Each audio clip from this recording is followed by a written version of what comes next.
Good afternoon, everyone. My name is Giselle Arellano.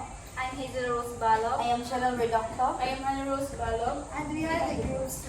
So our topic is all about the Israel literature and the story of Ruth. So first, I will report about the Israel literature.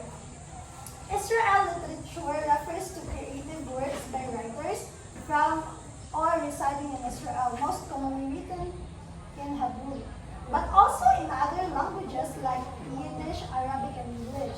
It encompasses a wide range of style and themes drawing from historical Hebrew tradition and exploring modern Israeli identity, secularization, and the relationship between homeland and exile.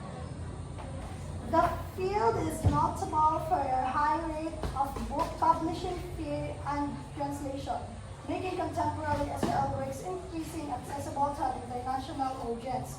So, Israel literature refers to the writers or the creative works that writers naghihimo sa mga writers from or living in Israel. So, pinaka-common na language ani kay Hebrew. So, makita ko na ang Yiddish, Arabic, and English. Key characteristic, multilingual. So first, while primarily associated with Hebrew, Israeli literature includes works in other languages spoken by immigrant communities and Israel citizens. So multilingual means bisan pa og Hebrew ang main language, naapil gihapon ang uban nga like kaning Yiddish, Arabic, and English because ang gigamit nila sa immigrants ang mga Israeli citizens. The second one is the historical roots. Modern Israeli literature has origins in 19th century Hebrew literature from Eastern Europe, which focus heavily on poetry. So, historical roots is started their modern Israeli literature in 19th century in Eastern Europe. And poetry ang pinaka-focus at that time. And the third is the thematic variety. Authors explore themes of identity, tradition versus modernity, secularization, national narratives, and the experiences of various groups within Israel. So the writers that time wrote about identity, tradition versus modernity, national narratives of mga difference happening nga nahitabo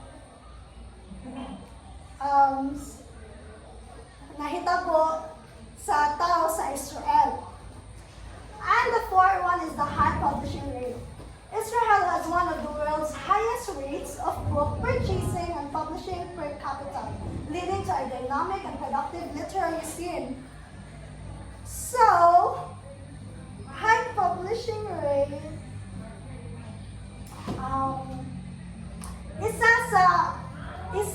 isa ang Israel sa countries nga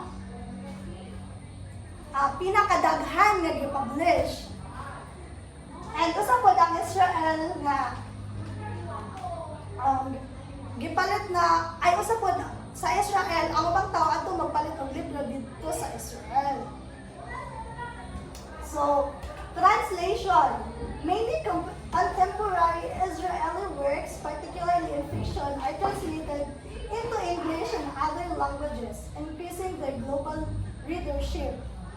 So, translation is many Israeli works, especially fiction, and they translate it in English o sa lain pa na language.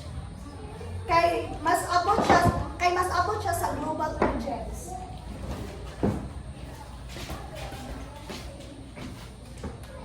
The next one is the prominent authors and works kung kanong mga authors sa Israel literature.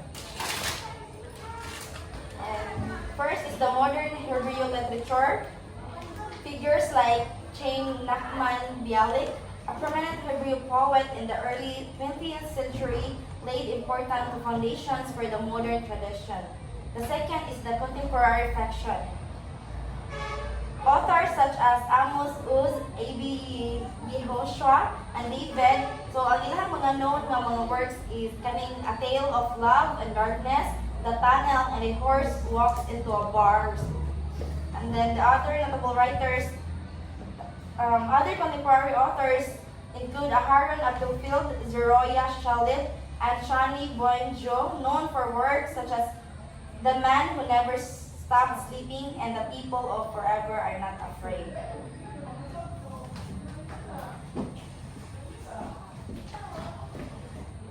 So the characters of the story of Ruth, first is the Elimelech, is the patriarch of the family, and that is pretty much the only thing readers ever know of this man. Ang iya ding nganis means God is king, indicates his pity. Next is Naomi, Elimelech's wife. Is one of the two most important characters in Ruth's story. In the book, Naomi name means pleasantness. Next is Malon and Chelion, Elimelech's and Naomi's two sons. Malon means weakness or sickness, while Chelion means annihilation or consumption. Next is Orpah, one of the Naomi's two daughters-in-law, married to Naomi's son Chelion before he passes away. Her name means back of the neck, as in what you see when someone turns and walk away. Next is Ruth, our titular character, is the one daughter-in-law of Naomi, originally a housewife in Moab, married Naomi's son Malon. Ruth's name means friend or companion, which clearly fits her perfectly. Next is Boaz, a prominent wealthy man and a kinsman, second husband of Ruth. Boaz means in him there is strength. Last is Obed, the son of Ruth and Obaz. The name Boaz, the name of Obed, which means one who serves, is fitting for the role which he has, nourishing and comforting Naomi, his grandma.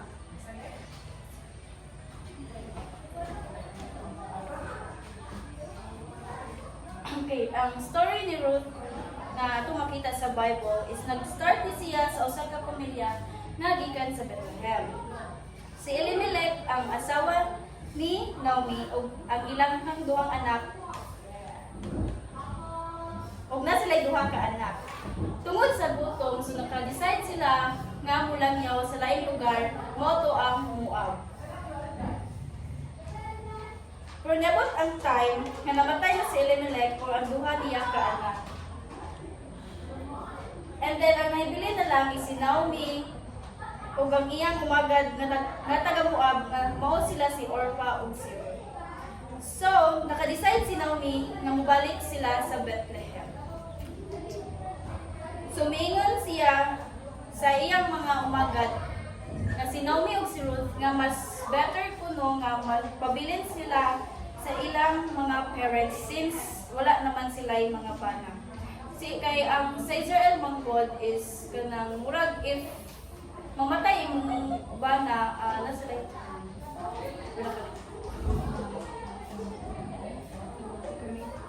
dinay ka nang like murag lain o if mawido na is murag lain ang pagdanaw nimo.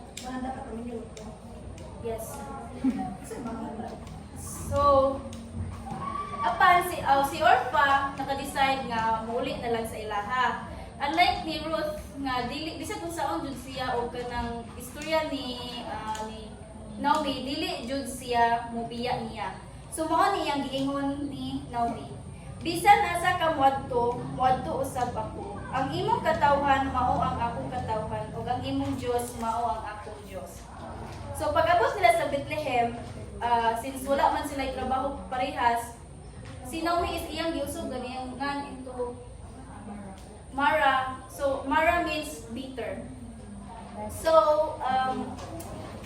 moto si Ruth ang murag nanginabuhi nila. So iyang pagkuan is manginhas o lugas sa uma aron maoy ilang makaon. So, adto niya na ila si Boaz nga mo'y tag-iya sa umahan. Boaz. Si Boaz is usa ka paryente ni Elimelech. So si Boaz is kanang maayo siya nga pagkatao o pagkinabangon ngadto ni Ruth.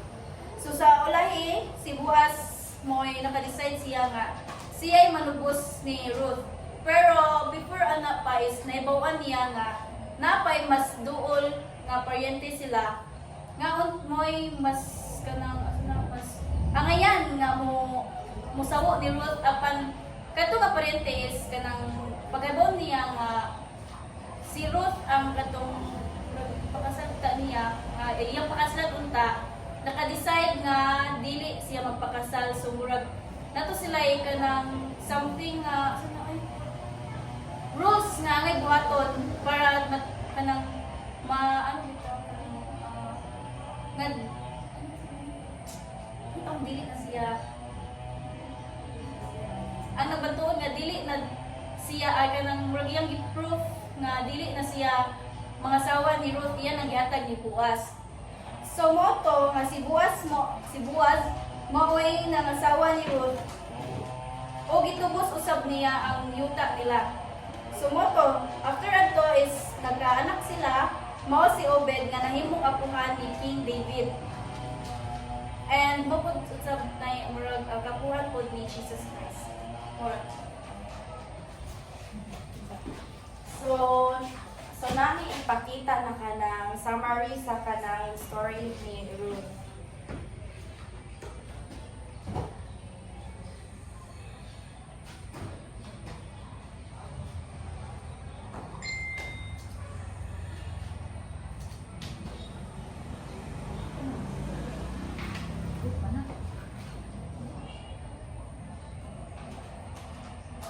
The Book of Ruth. It's a brilliant work of theological art, and it invites us to reflect on the question of how God is involved in the day-to-day joys and hardships of our lives. There are three main characters in the book: Naomi, the widow, Ruth, the Moabite, and Boaz, the Israelite farmer. And their story is told in 4 chapters that are beautifully designed. Let's just dive in and see how this all unfolds. Chapter 1 opens with this line: "In the days when the judges ruled." And it reminds us of the very dark and difficult days from the book of Judges. And here we meet an Israelite family in Bethlehem, struggling to survive through a famine. And so in search of food, they move on to the land of Moab, Israel's ancient enemy. And there the father of the family dies, and the sons marry 2 Moabite women, Ruth and Orpah. And then the sons, they die too. And so they leave only Naomi and these new daughters-in-law. And so Naomi, she has no reason to stay anymore. And so she tells her new daughters-in-law that she's moving back home. And Naomi, she knows that the life of an unmarried foreign widow in Israel is going to be very hard. And so she compels the women to stay behind. Orpah agrees, but Ruth does not. She shows remarkable loyalty to Naomi. And she says, "Wherever you go, I'm going to go. Your people will become my people, and your God will become my God." And so the two of them return to Israel together. And the chapter concludes with Naomi changing her name to Mara, which means bitter in Hebrew, and she laments her tragic fate. Chapter 2 begins with Naomi and Ruth discussing where they're going to find food. And it just so happens to be the beginning of the barley harvest. And so Ruth goes out to look for food, and it just so happens that she ends up picking grain in the field of a man named Boaz, who just so happens to be Naomi's relative. We're told that Boaz is a man of noble character, and he notices Ruth. And so after finding out more about her story, he shows remarkable generosity to her. He makes these special provisions so that the immigrant Ruth can gather grain in his field. And in doing so, Boaz is actually obeying an explicit command of the Torah to show generosity to the immigrant and the poor. Boaz is so impressed by Ruth's loyalty to Naomi. He prays for her that God will reward her for her boldness. So Ruth comes home that day, and Naomi finds out that she met Boaz, and she is thrilled. She says Boaz is their family redeemer. Now, This family redeemer thing, this was a cultural practice in Israel where if a man in the family died and he left behind a wife or children or land, it was the family redeemer's responsibility to marry that widow, to take up the land and protect that family. So Naomi, she begins to hope that perhaps there might still be a future for her family. Chapter 3 begins with Naomi and Ruth making a plan to get Boaz to notice their situation. So Ruth is going to stop wearing clothes of a grieving widow, and she's going to show signs that she's available to be married. And so Ruth goes to meet Boaz on the farm that night. And as she approaches, Boaz wakes up and he's totally startled. And Ruth makes her intentions very clear. She asks if Boaz will redeem Naomi's family and marry her.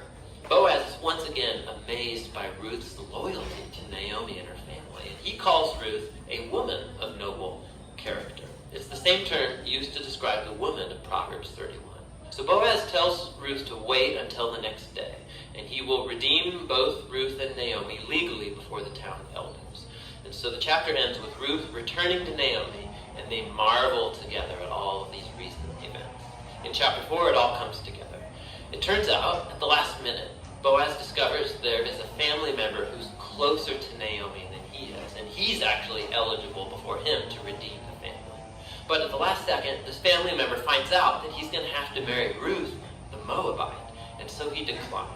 But Boaz, remember, he knows Ruth's true character, and so he acquires the family property of Naomi, and he marries Ruth. And so just at the beginning, how Ruth was loyal to Naomi's family, so now Boaz is loyal to Naomi's family as well. The story concludes with a reversal of all of the tragedies from chapter 1. So the death of the husband and the sons is reversed as Ruth is married again and gives birth to a new son, granting joy to Naomi. And this symmetry between the opening and the closing, it's even more remarkable. So remember, the opening tragedy was followed by a great act of loyalty on the part of Ruth. And that is now matched by Boaz's act of loyalty that leads to the family's final restoration. And this symmetry, it highlights the design of the internal chapters as well. So each of the chapters begins with Naomi and Ruth making a plan for their future. And that's followed by a providential meeting between Ruth and Boaz. And each chapter concludes with Naomi and Ruth rejoicing at what's taken place. This story is beautifully designed, and that design actually connects with a really interesting feature of the story, and that's how little God is mentioned. Right? The characters talk about God a few times, but the narrator actually never once mentions God doing anything directly in the story, and that's its brilliance. Because God's providence is at work behind every scene of this story, weaving together the circumstances and choices of all these characters. So Naomi, her tragedy leads her to think that God is punishing her, but So loud at the tanan.